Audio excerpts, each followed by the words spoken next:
Time for Wrestling What Ifs, everybody. Are you ready? Are you ready? Yeah. Orlando Wright here says, what if Paul Heyman never changed Eastern Championship Wrestling to Extreme Championship Wrestling? That's a perfect shot right in the lens. That was really nice. Yeah, we're going to fuck up my lens. So I assume beyond the name change, we're talking about the wholesale change. Like Sandman stays a surfer. Johnny Hotbody's still top guy. Terry Funk just stays dude at ringside who like didn't really wrestle a lot. Yeah. I don't think he wrestled a whole lot. Did he do commentary for a spell? I think he did commentary, like interviews. Yeah, Terry Funk doing interviews. So we never have Shane Douglas throwing the NWA title in the garbage? Yeah, I mean, look, none of that. Eastern Championship Wrestling might have been, if they kept it that way, like the lead promotion for the NWA. They would have like replaced Crockett, maybe. What year was that? 92? It was 93. Because then, 93. Like WCW said F off to the NWA. Yeah. So by that, So when he did that, they were like, man, we need a home. Like NWA, we need like a big deal here, you know. And so they went to Eastern Championship Wrestling. They went to Eastern Championship Wrestling. They were in high school gymnasiums. They were wrestling. Daytime wrestling. During the daytime in Philadelphia, Pennsylvania. Yeah. Todd Gordon, Paul Heyman booking their shows apparently at 3:30 in the afternoon. Yeah. In the summer. I mean, let's be honest. Let's be completely honest. If you think about the other like local promotions, regional promotions, you're right. The territories, yeah, none of them really made it. Like if you look at even the successful ones, like USWA, didn't last that long, really. No, like you would have thought, like a rising tide lifts all the shit, but no, that doesn't work. It all just gets going to Vince McMahon. Yeah, or at that time, a little bit later, WCW. Yeah. So it would have failed, but.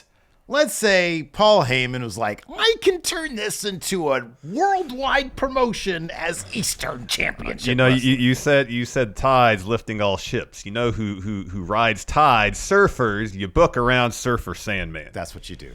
You got the surfer gimmick, obviously as hardcore icon, hardcore hack Sandman. Yeah. There was a bond forged with the fan base there in Philadelphia at the ECW arena. But if the ECW arena was the Eastern Championship Wrestling arena, you still have Surfer Sandman as your top guy instead of going through the crowd, kendo stick, chugging a beer. To Metallica. You got some Dick Dale. Yeah, you got Miserlou playing while he's like pantomiming surfing through the crowd. Oh, yeah.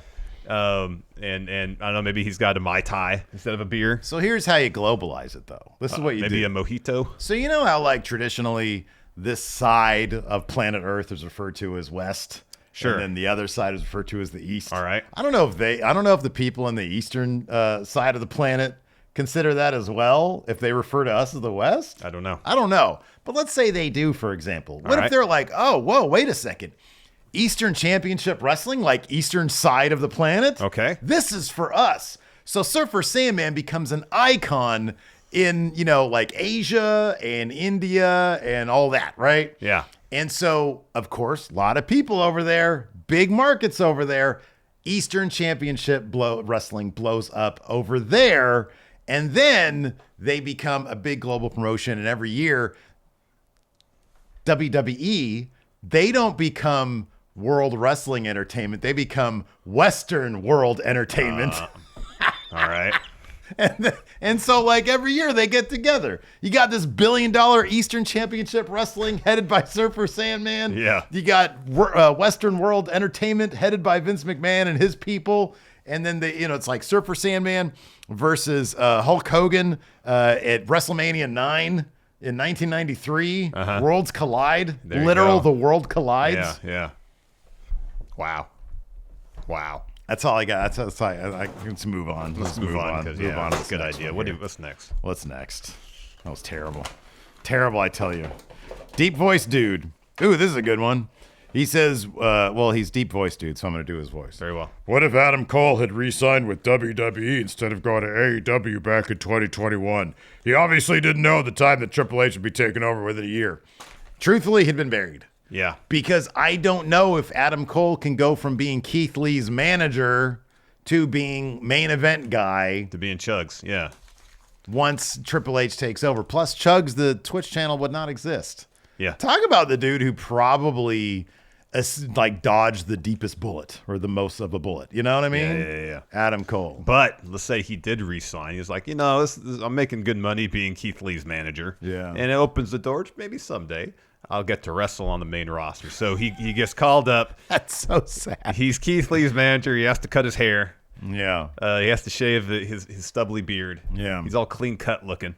Yeah. Comes the ring in some suits. Yeah. He's not wearing the Jordans and the sweatpants and the sleeveless shirts. Right. Yeah. He's got the suits because he's manager, so he's got to look managerial. Yeah. And he says, hey, they probably changed his name. Can't be Adam Cole anymore. No, he's Adam. No, Austin. His real name's Austin Jenkins, isn't it? Yeah. So he'd be this. He'd be Austin Dupree. Austin Dupree. Yeah. And the half brother of Max and Maxine. And so he'd be managing Bearcat. And Bearcat, because he doesn't get over because Keith Lee's not into it, Bearcat becomes a comedy male model. All right. And so they merge. I don't know what the timeline's like. I forget when. Wasn't that all kind of around the same time? 2022 was when Maximum Male Models. Was it 2022? Yeah, it was 2022 because in Okay. the following year it was after Vince resigned the first time. So Cole gets called up in late 2021, and they pull the trigger early on Maximum Male Models and LA Knight. So it's the Brothers Dupree. Brothers Dupree. Yeah, and it's Austin and Max Dupree, and they're both soft talkers. Yeah, and Bearcat and close talkers. And close talkers. And I always thought that was pretty funny. That was pretty funny because it was always, I think, where LA Knight really wanted to get in someone's face and go, yeah, but he had to talk real soft and close. Yeah, you can tell the poor guy was just, boiling on the inside. You really could. And so, Keith Lee becomes their fashion icon. He's backed up by the other two, by Mansois and Massey. Yeah. And they take the world by storm. I don't know. Yeah. I mean, Keith Lee's Keith Lee. As long as the dude was healthy, everybody loves Keith Lee. I know. As long as he could wrestle. I know. So I say they get that gimmick over, and then they do this really intriguing turn angle where Austin Dupree gets to, he feels like he always wanted to be a male model. Yeah. And he's like, I don't like that all these guys with all this beef, because he's like a thin dude. Yeah. All these guys with all these beef, they get. So what does he do? He's like, I want to be a male model like them. I need more meat on me. Yeah. He starts eating, like binge eating. Yeah. And then he just sort of gets awkward fat. Yeah. And becomes, one of a plus size male model. All right. Very well. And then he dethrones Roman. There we go. There's the story. Austin Dupree. These are forever awful. champion. Oh, look in at the that. garbage. All right, I'm gonna try getting that cup over there when it's my turn. Speaking of which, this is from John in Alistair voice. John, what if Steven Larson joined Funhouse Rooster Teeth back when the Inside Gaming guys left? Oh wow. Well, I mean, we were We'd laid be off looking for jobs right now. We were laid off shortly after they left, so I guess it was a distinct possibility. I don't know if they were looking for people to talk about wrestling. Ooh, They should have been. Yeah. So I don't know. Here's the thing. I kind of, we were at that crossroads when we got laid off. It's like, do we want to do gaming stuff still? Because we've been doing it at that point for 5 years, doing the top 10 lists and whatnot. And we had been doing Tree of Woe before that, but also going in Raw for about a year prior. Mm-hmm. A little bit less than that, actually. We started in September of 2014, so I've been just a few months. Yeah. And we were really enjoying that. And it wasn't long after we got laid off that we had to make that choice and we get the Patreon up and so on and so forth. What are we going to do? Yeah, we elected not to do gaming anymore. And we made the right choice, I think. I think we made the right choice doing our own thing and just keeping it, between us. Oh, bro. Dude, look, there is no doubt in my mind that we made the right choice. But for the sake of conversation, let's say Rooster Teeth came to us and was like, we'll give you a ton of money. Yeah. Which is, okay, what do you want me to do? And you guys get to talk about, instead of, and I know it's not, we would be much better at it, but maybe not, but maybe equally as satisfied, meaning not very. but we need some like genre movie guys. Okay. Like to talk about bullshit like Marvel and DC all that kind of crap. Yeah, sure, we can do that. And you guys get to stay in Sacramento. See, that'd be the huge thing. I don't want to move to Los Angeles. Yeah. I just left there. That's a possibility. That's a possibility. Yeah, maybe. I feel like it would have been, I'll put it this way, it would have been really hard to turn down a steady paycheck, benefits. It'd have been really hard to turn that down, especially around that time when we were like, man, we're feeling our way out here. And Machinima is kind of like, sadly, they were our lifeline because they laid us off and there was like, hey, you guys still want money? And we're like, we do, but we don't know if we Not from you. Not from you. So here's an exorbitant amount of money we'll take to do this work. And they said yes. I know, exactly. Like, we tried to rid ourselves of Machinima, but they just were throwing money at us. It's like Godfather 3. Yeah, exactly. I kept pulling us back in. So, I don't know, man. I think that it probably would have been difficult to say no to it, but I'm really glad they didn't We would have went to Rooster Teeth and started Inside Wrestling. Yeah, I mean, hey, it might have worked. I don't know. It would have been one of those channels. Adrian Santi Mitchell says, what if this is our thumbnail. What if CM Punk never got injured at the Rumble? How would he come into play with the Seth Roman Rock feud? So this year's Rumble. I thought it meant 2014 when he got concussed. Oh yeah. It was gonna be Phil versus Seth. Yeah. For the World Heavyweight Championship. That was gonna be the plan, seemingly. I feel like Punk would have been in the Drew role now. Absolutely. Except he would have been doing it in his own way. Yeah. And I don't know that it would have been as compelling as the Drew stuff right now because the Drew stuff. But hold on a second. You and I have this theory that Drew McIntyre might end up, especially after what Seth Rollins said to him this past Monday on Raw, might end up throwing his ones up. Maybe. What if Punk would have taken the same route? Oh, taking Bloodline help? Like, I know this tag match was part of the pivot because Punk was out, right? And it's a way to get Seth still the main event spot in night one. Right. But what if that's the crux of this? What if CM Punk always wants the main event slot, right? Yeah. But what if the crowd still wants Cody? Uh-huh. So they still do Cody Roman, but Rock still needs a match. So they still do a tag match involving Seth. What does Punk want? The main event spot. So is it Rock, Punk against Cody and Seth then? I mean, that's a way for Seth to stick it to Punk. Hey, I get to be in the main event, but you don't because we're not going to main event night 2. Yeah. Which means Punk's not going to main event night 2. Is there some way that would lead to Punk throwing up his ones? I don't think Punk was going to be in the Bloodline, man. Roman only gets night 2. Punk and Rock take on Seth and Cody night 1? No, I don't think that was in the cards, man. I don't think so either, but this is what ifs. What we ifs? Talk about outlandish situations. Why not 6-man tag where you get Rock, Punk, and somebody else against Seth, Cody, and Drew McIntyre? Wait, what? Say that again? You get Rock and Punk. Okay, and I guess Roman night 1 as well, 6-man tag. And then you get Cody, Seth, and Drew McIntyre. Drew's only teaming with Cody and Seth because he despises Phil so much. Okay. At the end, Drew's like, all right, Punk, you're not so bad. I'll put my one up too. Puts the one up. But this is what happens. At the very end of night 2, The Rock's out. Everybody's out there. The Rock's out there. And then what happens? Mizralu kicks in. Surfer Sandman. And he's the guy they bring back from the olden days. Exactly. And because he's so big from Eastern Championship Wrestling. Obviously, he's got his Mai Tai. Pantomiming surfing through the crowd. Hey, I tell you, that would be a killer theme song. It would. Next, Robin. What if Sting went immediately to WWE in 2001 after WCW closed? WCW. Do you think we would have got Sting versus Undertaker? Why is the answer no? Why is it Undertaker had no desire to work with anybody? Is it all because of what was it? Ole Anderson said he would never draw a dime in this company, probably, or in this industry, and he was like, "Fuck Sting, fuck DDP, I'll bury them all, fuck everybody, WCW." That seemed to be his shtick, man. I don't know. I mean, how about this? This is what they could have done.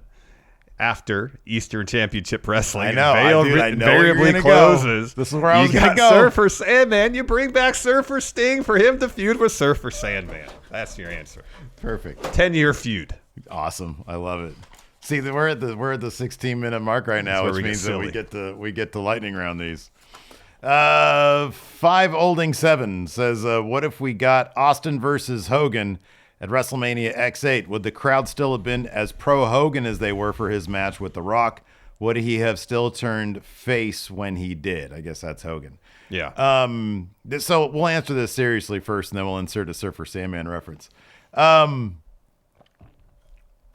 this is like a huge what if. It's a massive what if. Because Rock Hogan, for some reason, just seemed perfect once they actually got to that moment. Yeah. I think the crowd would have been as electric for Austin Hogan. Oh yeah. I do. I think it still would have been. I think it still would have been there. I really do. Yeah,